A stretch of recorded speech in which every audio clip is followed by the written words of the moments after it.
Well, sa ayaw natin at sa hindi, tapos na po ang boxing. Nagwagi po ang Bangag Jr. na makuha ang Senado. Nakakuha sila ng 13 boto, kaya ngayon, isang sunod-sunuran sa Bangag sa Malacanang ang nakaupong Senate President. At yung kanyang mga attack dogs, nakaupo na rin sa iba't ibang komite. Kasama na nga dyan yung Kiko Pangilinan, si Mr. Noted bilang chairperson ng Senate Blue Ribbon Committee. Ibig ba sabihin nito, tapos na ang laban? Naku, hindi po. Dahil bagamat nakuha ni Bangag Jr. ang liderato ng Senado, meron pa rin po tayong 11 mga kakampi dyan sa Senado. Ang Senado po, binuo ng ating saligang batas para nga po maging independyente. Yan ay sinigurado na maging independyente sa pamamagitan ng paano natin hinahalal ang mga senador. Sila po ay halal ng buong madlang bayan. Sila po ay nationally elected. At dahil po rito, gaya ng presidente, meron silang mandato galing sa buong sambayanan. Kaya naman, pagdating sa pagiging kapantas ng presidente, kada senador, o pwede niyang sabihin, kapantay kong presidente kasi halos pareho kami ng mandatong nakuha. Sa katunayan, mas marami pang mga boto nakuha ang ilang mga senador gaya ni Robin Hood Padilla o kaya ni Bongo kesa kay Marcos Jr. Dahil nung sila ay naging number 1 sa kanilang eleksyon, mas maraming botong Pilipino bumoto sa kanila kesa kay Marcos Jr. na bumoto pa bilang presidente.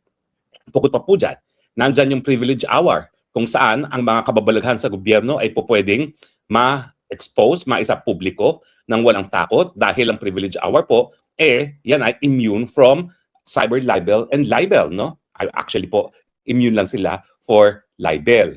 Pero sa tingin ko, magkakaroon pa rin ng jurisprudence dyan na sasabihin din ng Korte Suprema na bagamat mas mabigat na ngayon ang parusa sa cyber libel, kabahagi pa rin yan ang immunity ng isang senador. No? Dahil kapag hindi sila malaya makipagbalitaktakan, mawawalang saysay ang pagiging policy-making body ng Senado. So sa tingin ko, aabot din yan sa Korte Suprema at ang tanong nga is, immune din ba sa cyber libel ang mga mambabatas? Sa tingin ko po, opo. At nandiyan pa rin yung pag-iimbestiga ng mga komite. Alam niyo, napakahirap naman na masyadong maging tuta ang mga senador na pipigilin na lang ang lahat ng investigasyon gaya ng pinigil nila dito sa testimonya ng Marines 18 na ngayon ay naging Marines 22. And besides, ano ngayon kung nakuha niyo na ang Senate presidency? Diba? Nasiwalat naman natin ang katotohanan tungkol dun sa nalalaman ng Marines 22. Ang kinakailangan na lang ngayon, ang korporasyon ni Zaldico na alam ko naman, darating ang takdang panahon na siya ay magsasalita rin. Nandyan na rin ang posibleng korporasyon ng mga miyembro ng gabinete. Nandyan sa Amina Pagdanganan. Yan naman ay hindi po talaga politiko at tingin ko talagang hindi siya lulubayan ng kanyang konsyensya sa tamang panahon. At syempre, nandyan ang dating Chief Justice Bersamin na paano pa siya paninindigan na siya ay isang alagad ng ating saligang batas at ng batas kung hindi niya sasabihin ng katotohanan at syempre yung nalalaman ng kanyang pamangkin na si Adrian Bersamin. At meron pang isa yung Trigor na tao rin Senator now Secretary Angara. Nananahimik po itong si Secretary Angara pero dawit po yung pinakamalapit na tao niya na si Trigor ba yun? Trivor ba yun? Ang hirap ng pangalan na i-pronounce. No? Sa takdang panahon, kinakailangan magsalita rin po yan. Dahil kung hindi, baka multuhin siya ng ama niya na si Edja na presidente ng UP mula pa nung ako po ay high school hanggang ako po ay nagtapos. So, not is all lost. Tuloy pa rin po ang laban. Kaya lang, panandalian, hayun, nandun ang isang abogado, isang hindi abogado bilang Senate President. At ang tanong ng marami, paano na ngayon yan sa impeachment ni Inday Sara Duterte? Pwede ba na mag-umupong bilang isang huwes ang non-lawyer? Well, ang kanilang solusyon, dahil nga po, ayaw nilang ihalal si Chis Escudero bilang isang Senate President. Bakit? Kasi makukuha pa rin ni Chis Escudero yung boto ng minorya ngayon. So kapag hinalal si Chis Escudero bilang isang Senate President, sigurado po na napakadaming boto niya kasi kuha niya yung minorya, kuha niya yung marami rin sa majority. So ayaw nila yon dahil gusto nila beholden sa kanila yung Senate President. Kaya nga hinalal nila itong hindi abogado na wala namang credential sa kanyang nakamit sa kanyang buhay maliban sa kanyang pagiging anak mayaman at ito nga marami mga lumalabas ng mga impormasyon na yung kayamanan ng pamilya nila kung saan lang nanggaling not through honest hard work. At meron pa nga mga tanong, ano ba talagang citizenship ng ating bagong Senate President? Dahil may mga nagsasabi, di ko lang po alam kung totoo, pero sana hindi totoo, na bukod sa kino-question ni Cory Aquino sa panahon niya yung pagiging citizen ng kanyang ama at ng kanyang pamilya, siya mismo ay pinanganak daw sa Hong Kong. So tingnan po natin kung yan ay katotohanan, may katotohanan. Pero paano ngayon yan? Kaya bang mag-preside ng isang hindi abogado bilang presiding officer sa impeachment trial na isang legal na proceedings? Well, ang sagot po ay mukhang aminado sila na hindi. Ayaw lang nila si Cheese kasi nga suportado rin ng minorya. Hindi talaga siya, kumbaga, magiging sunod-sunuran sa Malacanang. So kahit nagtaksil itong si Cheese, binibigyan pa rin siya ng credit, no? Na talaga naman po, na dahil siya ay abogado, dahil sa kanyang karanasan, tingin ko, mas marami talagang susuporta sa kanyang pagiging Senate President, kaya lang marami ring ayaw sa kanya. At syempre, alam din natin na hindi natin masigurado ang loyalty ni Cheese kasi si Cheese Escudero, pang pamilya niya, talagang makamarcos po yan. Ang tatay niya, dating Secretary of Agriculture, dati rin Dean ng School of Veterinary Medicine sa UP. Pero nung kami po ay nasa high school, talagang anak Marcos crony yan. So hindi natin masisisi nang malakas siya sa Marcos at nakukuha rin niya yung simpatsya ng marami sa minorya.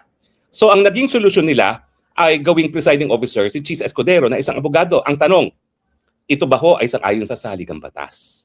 Walang sagot po, walang probisyon ang saligang batas kung sino talaga ang magpipreside sa isang impeachment trial kung ang ini-impeach ay hindi ang presidente mismo.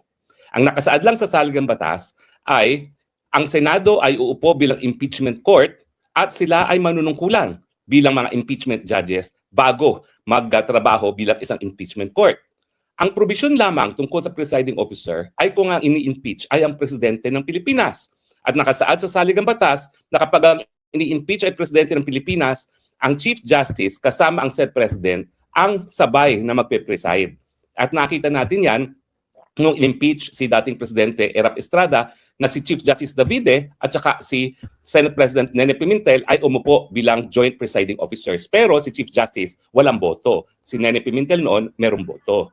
So, ang tanong, dahil tahimik ang saligang batas kung sino magpe-preside kapag ang ini-impeach ay hindi presidente, sino magpe-preside? Yun nga po, walang sinasabi ang saligang batas. Kaya naman, ang ginawa ng Senado, dahil walang sinasabing saligang batas, gumawa sila ng amendment sa kanilang rules. Itong June of 2026 lang, anticipating na, may impeachment trial at posible na ang Senate President ay hindi abogado. Kasi nga, sinusulong nila si Win Gatchalian. So, ang amendment ay hiwalay na itatalaga ng Senado kung sino ang magiging presiding officer. At syempre, dahil meron ng bagong mayorya, yung mayorya ng 13 ang magsasabi kung sino ang presiding officer. At dahil dito, ang naging desisyon ng mayorya ngayon ay si Cheese Escudero ang magpe-preside. Ito ba ay sang-ayon sa saligang batas? Tahimik po ang saligang batas. Ito ba ay pinagbabawal ang saligang batas? Hindi.